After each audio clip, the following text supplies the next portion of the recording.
Thank you. And thank you for the update on our colleague Savannah Guthrie's mother. Is there anything more you can share? You said the president was reviewing that surveillance footage. What was his initial reaction when seeing those disturbing images?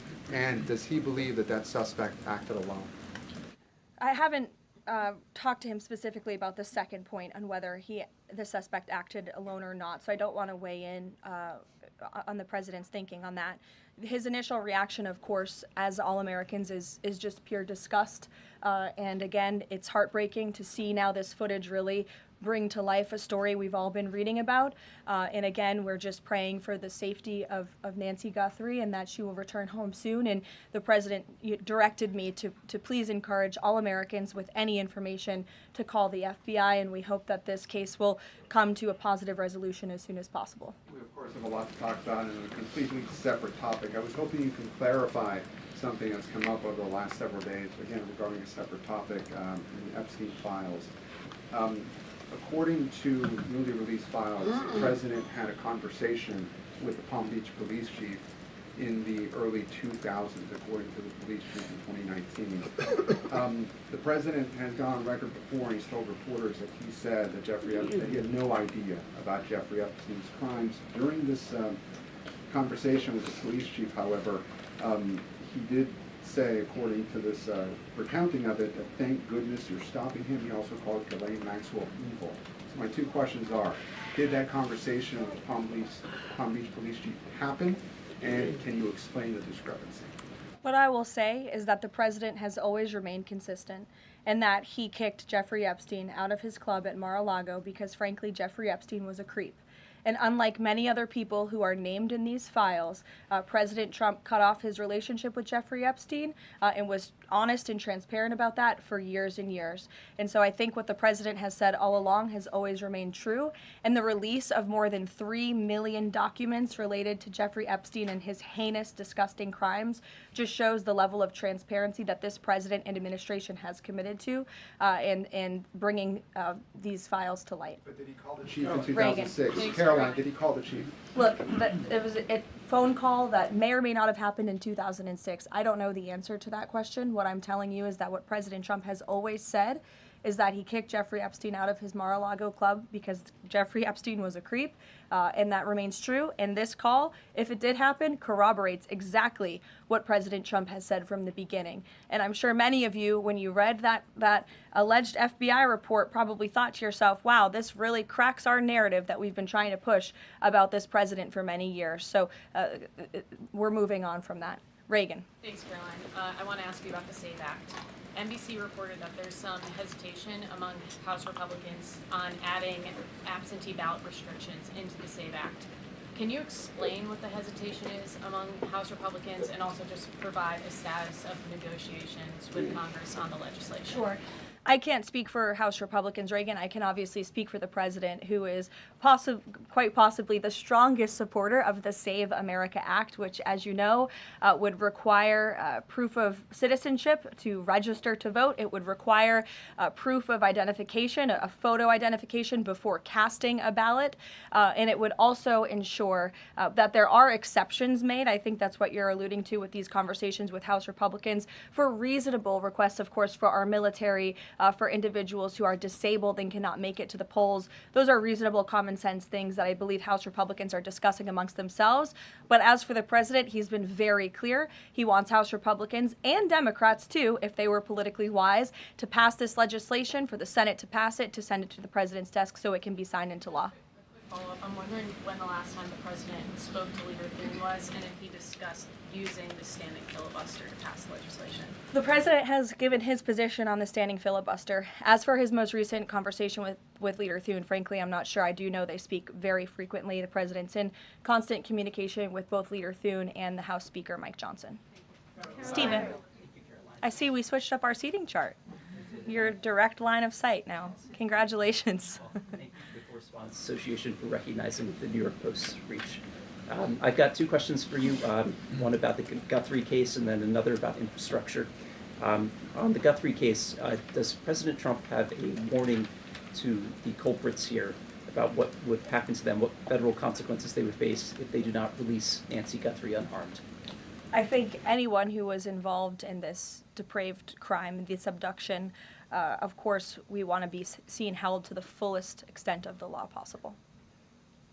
Infrastructure, can you explain why President Trump asked Chuck Schumer to help him rename Penn Station and Dulles Airport after himself? Why is he interested in having his name on those two buildings? And why are the Gateway Tunnel funds the proper point of pressure to get that to happen? To your first question about the renaming, why not? It was something the president floated in his conversation with Chuck Schumer. As for the funding, the president has addressed that separately himself. Danny. Thanks. Today, the vice president's account posted and then deleted a tweet about the Armenian genocide. And then last week, President Trump's Truth Social account posted and then deleted a racist video about the Obamas. And the White House again blamed that on a staffer. I wanted to ask you, does the White House have a social media problem at the moment? Do you have an auto-posting problem that's leading to these mistakes? No. As for the Armenian tweet that you're referring to, I would just refer you back to the White House's message that was issued on Armenian Remembrance Day, and there's been no change of policy at this time. Mary? Thanks, Caroline. When the president goes to Beijing in the spring, does he have plans to try and advocate on behalf of Jimmy Lai, who was just sentenced to 20 years yesterday? This is something I've heard the president advocate for both publicly and privately. I had the honor of being in that meeting with President Trump and President Xi in South Korea that took place, and this was brought up by the president himself. It is important to him, and he looks forward to visiting China in April. Go ahead. Thanks, Caroline. So some Republican lawmakers from Nebraska have said they're worried that the Argentinian beef executive order will sideline some American ranchers. How will the Trump administration make sure prices go down for consumers without harming those ranchers? Of course. Well, both things can happen at the same time. That's the president's belief. He wants to see prices come down. In fact, I just overheard him on the phone with Secretary Rollins. They were talking about something different, but he's always saying we got to make sure that prices continue to come down. As you know, Secretary Rollins successfully did that with respect to egg prices. Beef prices are coming down slightly, and the president wants to see that continue. He believes that a minor import to the country with cattle might be a short-term solution with respect to bringing down prices, but of course protecting our American cattle and rancher industry is a priority for the president, and he's in touch with those stakeholders. We've had them here at the White House a few times in recent months to discuss this issue directly. John.